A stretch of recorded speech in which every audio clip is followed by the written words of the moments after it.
The Prince by Niccolo Machiavelli. Chapter 10. Concerning the way in which the strength of all principalities ought to be measured. It is necessary to consider another point in examining the character of these principalities, that is, whether a prince has such power that, in case of need, he can support himself with his own resources, or whether he has always need of the assistance of others.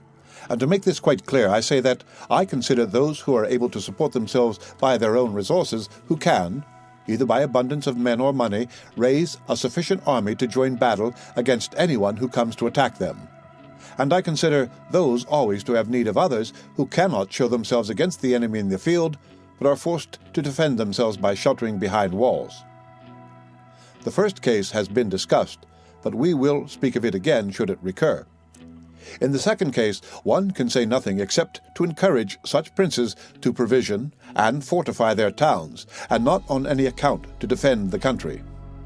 And whoever shall fortify his town well, and shall have managed the other concerns of his subjects in the way stated above, and, to be often repeated, will never be attacked without great caution, for men are always adverse to enterprises where difficulties can be seen, and it will be seen not to be an easy thing to attack one who has his town well fortified, and is not hated by his people. The cities of Germany are absolutely free. They own but little country around them, and they yield obedience to the emperor when it suits them. Nor do they fear this or any other power they may have near them, because they are fortified in such a way that everyone thinks the taking of them by assault would be tedious and difficult, seeing they have proper ditches and walls, they have sufficient artillery, and they always keep in public depots enough for 1 year's eating, drinking, and firing. And beyond this, to keep the people quiet and without loss to the state, they always have the means of giving work to the community in those labors that are the life and strength of the city, and on the pursuit of which the people are supported. They also hold military exercises in repute, and moreover have many ordinances to uphold them. Therefore, a prince who has a strong city, and had not made himself odious, will not be attacked, or if anyone should attack, he will only be driven off with disgrace.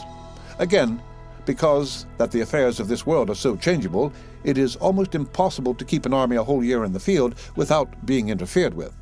And whoever should reply, if the people have property outside the city and see it burnt, they will not remain patient, and the long siege and self-interest will make them forget their prince. To this I answer that a powerful and courageous prince will overcome all such difficulties by giving at one time hope to his subjects that the evil will not be for long, at another time fear of the cruelty of the enemy, then preserving himself adroitly from those subjects who seem to him to be too bold. Further, the enemy would naturally, on his arrival, at once burn and ruin the country at the time when the spirits of the people are still hot and ready for the defense, and therefore so much the less ought the prince to hesitate, because after a time, when spirits have cooled, the damage is already done,